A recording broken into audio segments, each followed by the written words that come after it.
Welcome to 24 Holiday Tips for Savvy Homeowners, brought to you by HomeTipsforWomen.com. Join us each day as Tina and her guests bring you a holiday tip to fill your home with more joy and less stress. And now, here's your host, Tina Gleisner.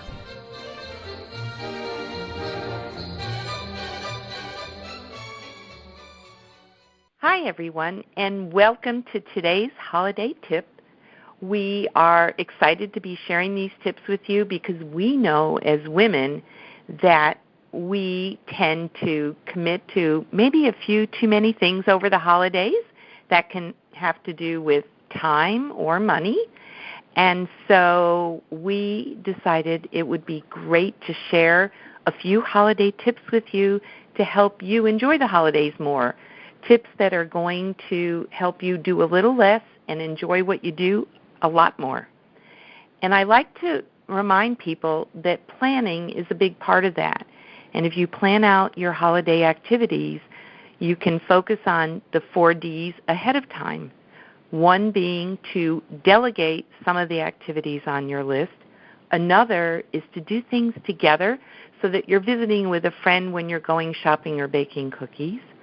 The third is I give you permission to drop a few things off your list because just the fact that it happened last year doesn't mean it has to happen this year. And if you do all of those things, you should be able to free up some time so that you can delight yourself with a few special activities just for you. So today, our guest is Karen Collacutt from Karen Collacutt Coaching, and she is all about helping women primarily get in touch with their money and how they spend it. And she's going to give us some great tips for the holidays. Thank you so much, Karen, for joining us today. I'm so glad to be here. Thanks, Tina. So let's start out with, what is your favorite holiday activity? Well, my mom and I have been doing cookie exchange for many years, and it's one of these sort of old-fashioned ideas that is part of building a community and being part of a community, and it's a great time saver, great money saver.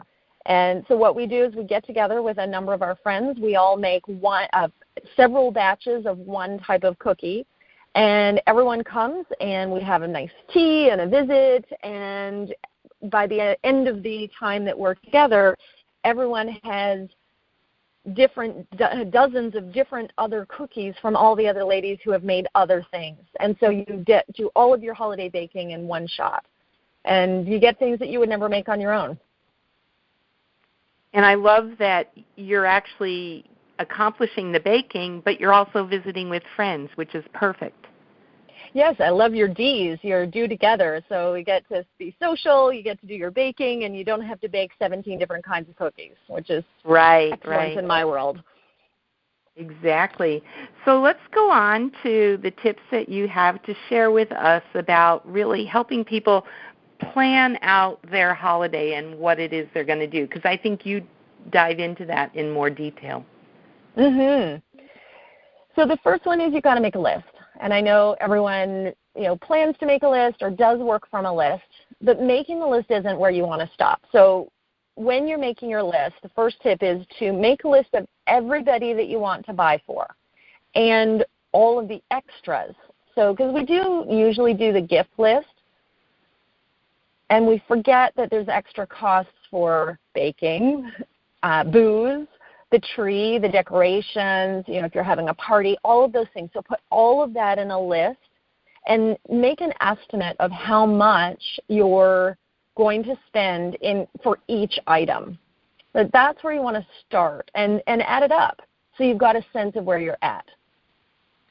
Tip number 2 is to evaluate the list. So sometimes people will make a list and then they just go shopping, and whether they stick to the list or they don't stick to the list is sort of, depends on their approach. Once you've got your list made and you've got some numbers on it, you want to evaluate that list. Add it all up, look at the total number, and really look at what your spending, what you're planning to spend based on that list, based on what you want to spend, based on what else you've got going on in your life. What other goals do you have on the horizon? And is it in alignment with what you really want? So here's what happens. We get into crazy holiday season, and sometimes we forget about what else is happening in our lives. And so I've talked to so many people who come into January going, I can't believe I spent so much. So really take that time up front. The third tip is to renegotiate your holiday traditions, your holiday commitments, the things that you have agreed to, whether they're spoken agreements or not.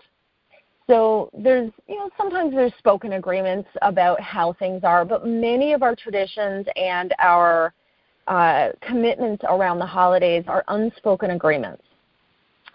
Things like how much you're going to spend on each other, how many people you're buying gifts for, whether you're even exchanging gifts with certain types of people in your life, how much travel you're doing, whether you're going to host a party or not. So, and if that party is being hosted, is it potluck or are you putting everything together? So really take a look at what are the agreements that you have and how can you renegotiate them so they really suit you and what you want. So I'll give you an example. Tina, we were talking a little bit about it before. What happened in our family was as the family grew, as my sisters and I got married and then had kids and so on, the family grew, and Christmas was getting a little insane. The number of gifts, the amount of time it took to open the presents together, which we all really love to do, and the amount of financial commitment that was being spent, as well as our own feelings about how much stuff we needed. It was all starting to get a little crazy. And so as a family, we renegotiated how we were going to do gifting.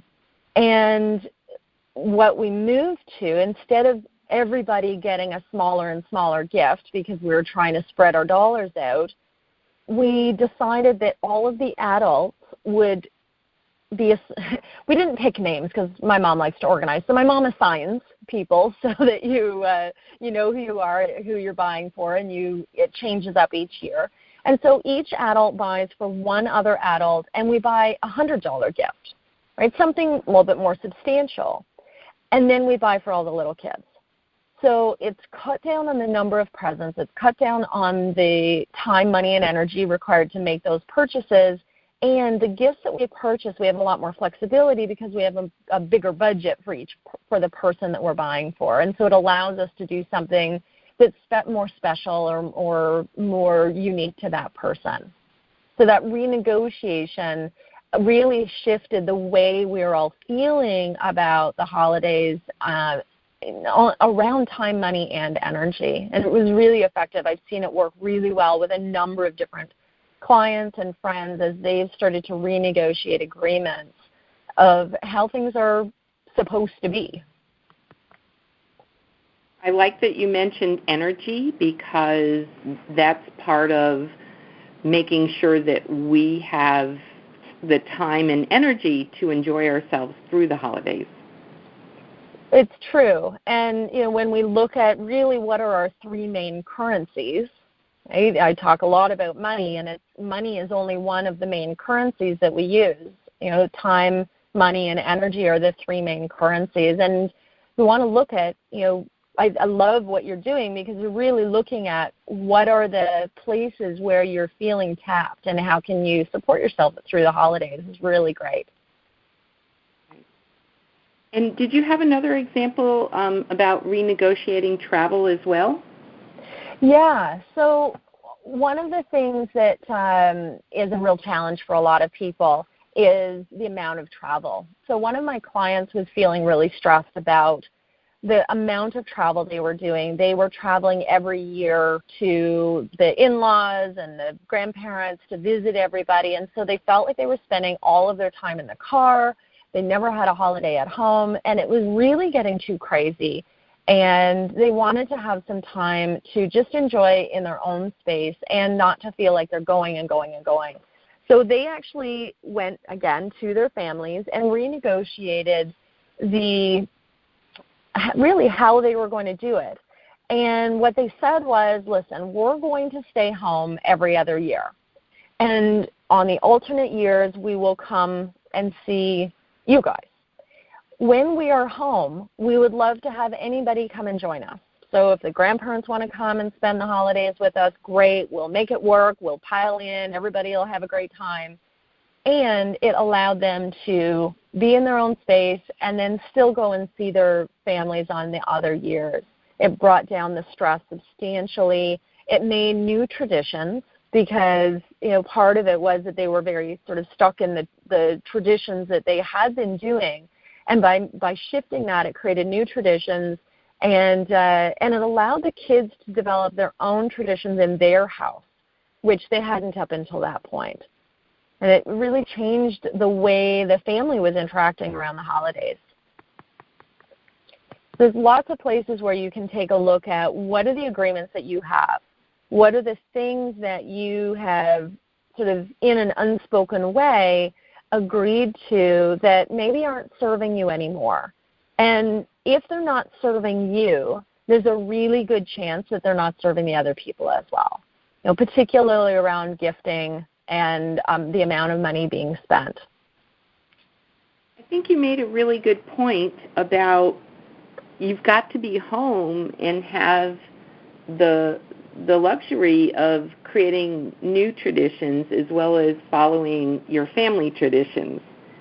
I never thought about that. I think that's an important one, is that you don't have to just follow the norm. It's okay to make changes. But your point about renegotiating is don't just make those changes unilaterally. Do them by discussing them with the other people that will be affected. Well, for sure, because, people are very tied to their traditions, and there are going to be people who get their nose out of joint about it, and that's okay, right? It's part of change. Not everybody likes to have change happen. Really do it in a respectful way, invite conversation.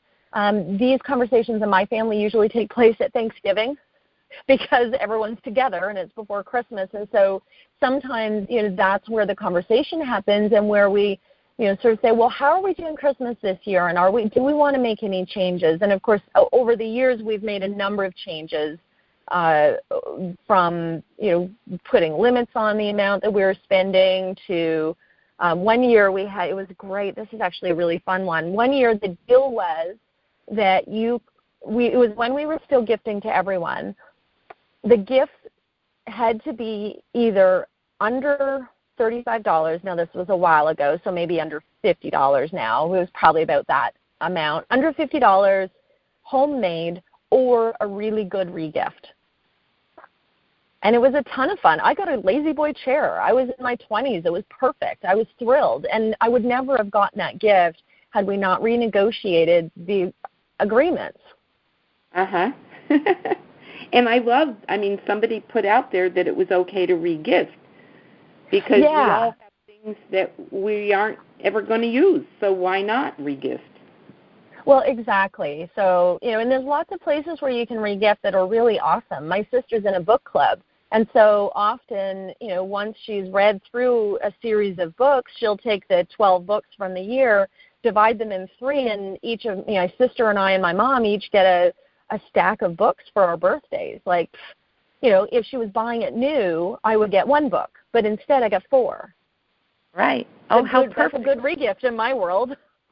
Absolutely, absolutely. So now as we head into the holiday season, what's most important to you? For me, it's all about family and friends. It's about spending time together and enjoying each other and really being able to connect with each other, slow down a little, right? It's so go, go, go. And we have a family party that we have been doing for 40 years. It's my cousins. There's 3 families, and so every single year we know when it is. We all get together. I spend time with friends. I spend time with my husband and my kids in front of the fire, walking in the snow, having fun together, sharing a meal. Spending that time and really being able to slow down, take a breath, and enjoy that time together instead of running and running. Right, right. Well, this has been great, Karen. I can't thank you enough for these tips. I think they're invaluable, and I hope for our listeners they've also gotten some nugget that they can take away and use this holiday season. This is Tina Gleisner at Home Tips for Women, and I hope you're enjoying our series of holiday tips this year, and we'll have another one for you tomorrow. Thanks, everybody. Have a wonderful holiday.